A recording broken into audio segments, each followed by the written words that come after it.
If ever you want to leave any questions, comments, or concerns, definitely leave it here, or you can catch me on my Facebook page at Nikki Knows Best as well. As always, the advice that I give, it can be regarding any relationship.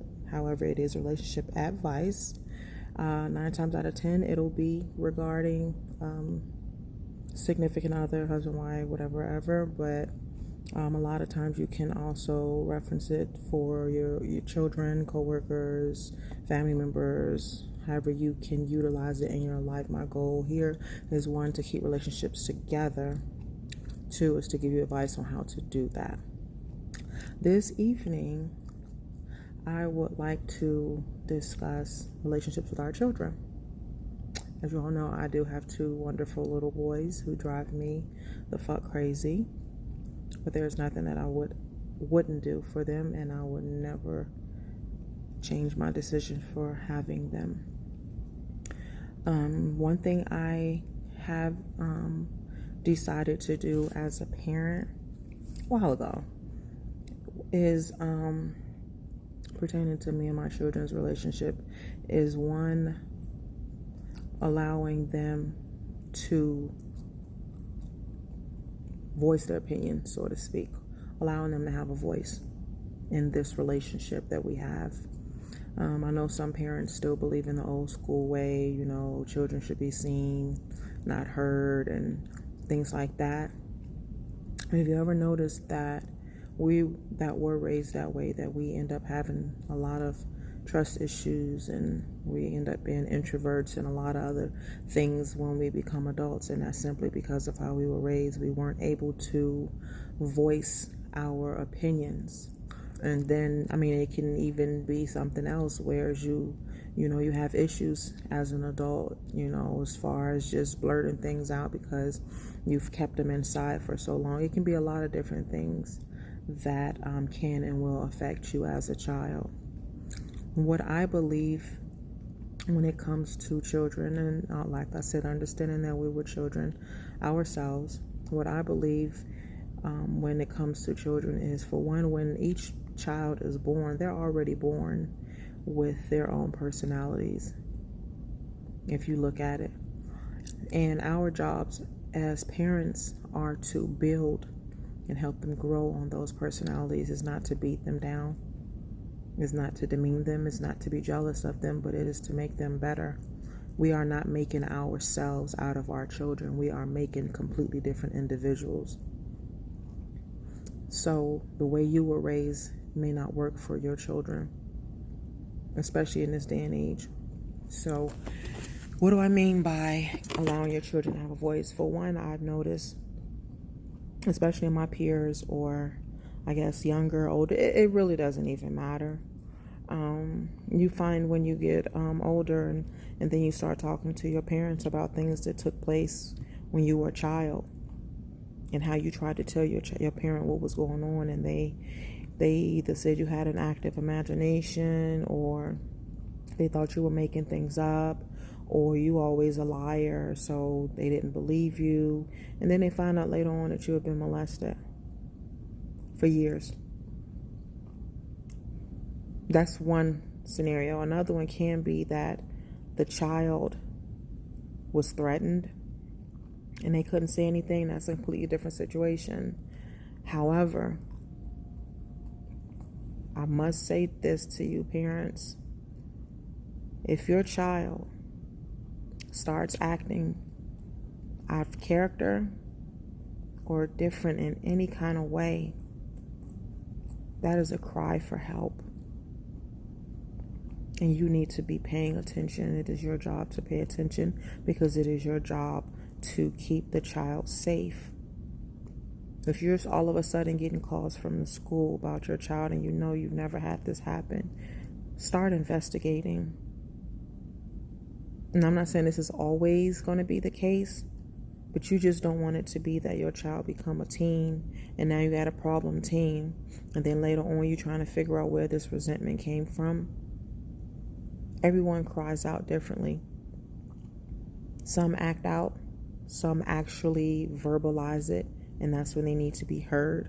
The ones that act out, is on us to recognize this behavior that's not normal. We know enough about our children to know that that's not normal. So in order for us to be able to help our children and prevent these suicides and prevent these depressions it seems like it's getting younger and younger with these children, because they are crying out. I mean, it can be all kinds of things, but we as parents have to recognize these cries in our children. It builds a better relationship with you, and then it helps them be able to build better relationships as well. But we have to get to the point where we allow our children to have a voice. Some people feel like, I've had a few people see me with my children and they feel like I give my children too much. I guess too much of a voice. I just put it like that. I don't care. I don't, because I'm not asking anyone's opinion on how to raise my children. But one thing I have started to do, and it can be the smallest thing. You know, my children, they want to discuss something, and to me, I'm like, oh my God, here this boy go with this long. I'll stop what I'm doing. Because if you look at it, it's something small and petty to you. But if they're that hyped up and excited to talk to you about it, why won't you stop what you're doing to listen? Why won't you at least give them that much? You know what I'm saying? So we got to stop getting to the point where we're just that busy, that preoccupied. I don't care if it's a TV show or whatever it is that you're doing. We have to understand that we have to give these children that attention. We were children before, because what happens is, if you don't get it from home, where you're going to get it from? You're going to get some attention from somewhere. I'm not saying that we are supposed to be perfect. No parent is perfect, because no one pushes out a manual prior to the child. It's kind of like a OJT, on a job training. So we have to allow these children to have voices for so many reasons. You just don't even understand. So many reasons. Like I always tell my children, I allow you to voice whatever it is. It's just how you say it. And if you come off at mommy crazy, then we got another problem. But I allow them to voice themselves, express themselves, talk. Because you never know. You just never, ever know. And it doesn't, like I said, it doesn't have to be something as severe as,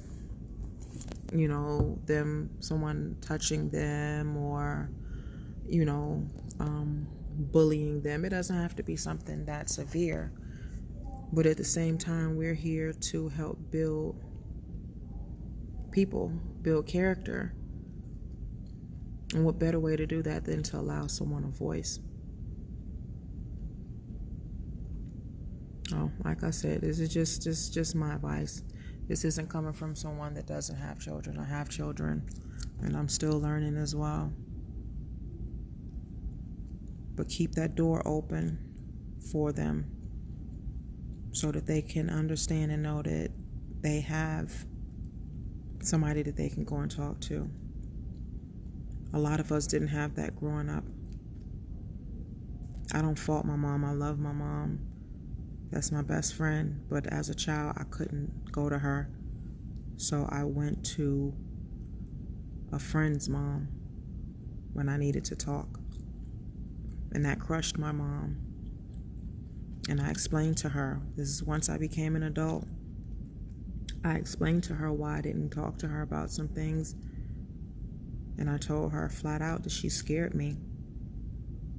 She scared the shit out of me. I was scared to tell her anything pertaining to boyfriend, anything. I was scared because I felt like she was going to blame me. She was going to fault me. It was going to be on me. She scared me. So I said that I wasn't going to be like that with my children. And like I said, we're not perfect. I'm not faulting my mom at all. This is on the job training for every parent. My mom did what she thought was right, however she could. All of our parents did. So just keep that in mind.